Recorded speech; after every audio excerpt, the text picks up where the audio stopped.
देखिए, क्योंकि चुनाव के अंदर सभी कार्यकर्ताओं ने मजबूती से काम किया है और सभी से बैठ करके उनसे चर्चा जो जो जिम्मेवारी जिस कार्यकर्ता को मिली है और उन्होंने जो नीचे काम किए उसके बारे में चर्चा हो रही है। कहाँ कहाँ कार्यकर्ताओं ने जो अच्छे भी काम किए हैं, सभी कार्यकर्ता मजबूती से लगे रहे हैं, यहाँ गर्मी में लगे रहे हैं। तीसरी बार बड़े मैंडेट के साथ ये कार्यकर्ताओं के दम के ऊपर ही सरकार आई है। आदरणीय मोदी जी और डबल इंजन सरकार की नीति है जो मजबूती से नीचे तक पहुंची है और उसकी चर्चा हमारे कार्यकर्ताओं ने घर घर जा कर के की है।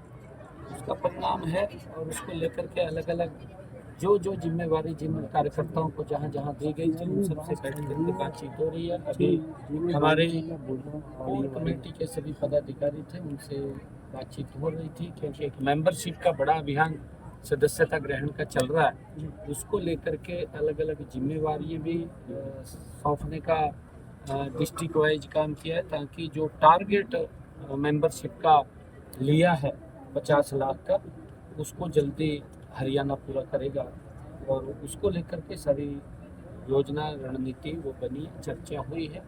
और क्योंकि सरकार भी गति से, क्योंकि हमने तीव्र गति से काम करना है और उसको लेकर के कई ऐसे विषय होते हैं, उन विषयों को भी हमने डिस्कस किया। सर, सरकार जो काम कर रही है उनको संगठन के लोग जो वो नीचे लोगों तक सरकार की योजनाएं, सरकार के फैसलों को किस तरह से लेकर जाएं और जल्द से निकाय चुनाव कई जगह प्रस्तावित है, उसको लेकर संगठन कितना तैयार है, सर पार्टी कितनी तैयार है? नहीं, हमारी लगभग तैयारी है और क्योंकि मेंबरशिप चल रही है, ये सदस्यता अभियान जो ही अपना समापन होता है और इस बीच में देख करके, क्योंकि हमने टारगेट रखा है 50 लाख का, जल्दी ही पूरा कर लिया जाएगा और इसको तीव्र गति से हम करेंगे, क्योंकि चुनाव कराने हैं, चुनाव जल्दी ही हम वो हों, इसके लिए हम कर रहे हैं। कैप्टन अजय यादव कह रहे थे सर आज चंडीगढ़ में प्रेस कॉन्फ्रेंस करी कि 26 नवंबर से 26 जनवरी तक राहुल गांधी एक बार फिर से भारत जा रहे हैं।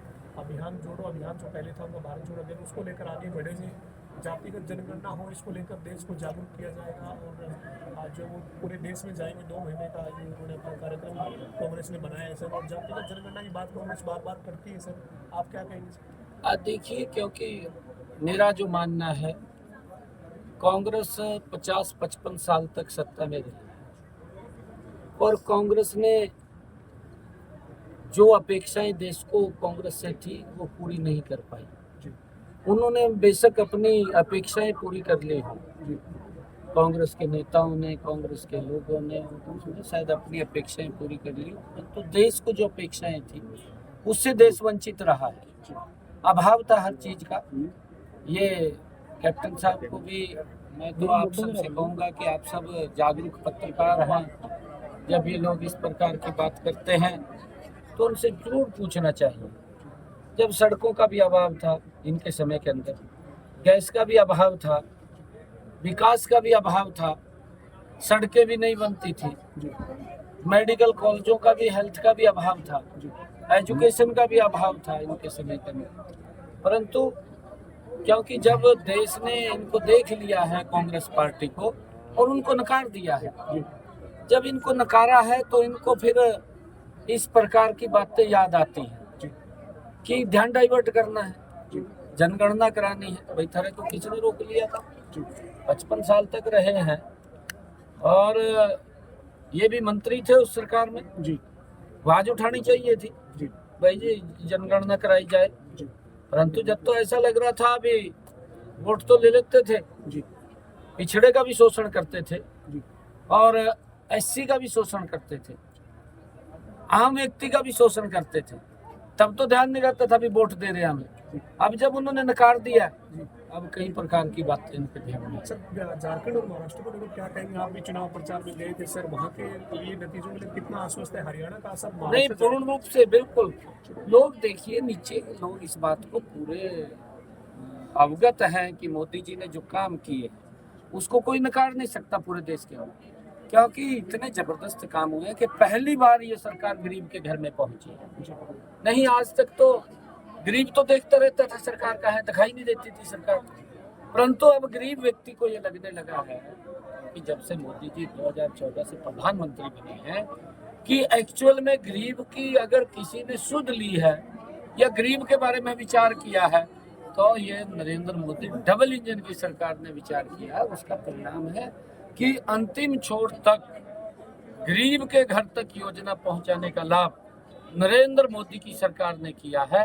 जहां स्टेट के अंदर डबल इंजन की सरकार नहीं है, किसी अन्य दल की सरकार है, वो तो वहां के लोगों को भी उन सुविधाओं से वंचित रखते हैं जो सुविधाएं नरेंद्र मोदी जी देते हैं। उसका उदाहरण है, आप पश्चिम बंगाल में देखिए, पंजाब हमारे पड़ोस में है, आप देखिए पंजाब के अंदर भी बहुत सारी योजनाएं वो नहीं मिल पा रही लोगों को, लोग उससे वंचित हैं और ये लोग अपनी राजनीति को घुमाते रहते हैं, वोट लेते रहते हैं। कई योजनाएं तो हिमाचल के अंदर भी, क्योंकि वायदे तो करे हैं कांग्रेस ने, वायदे थे तो किसी ने रोका नहीं, परंतु पूरे नहीं किए, वायदे करके वोट ले लिया और फिर उनका शोषण करा।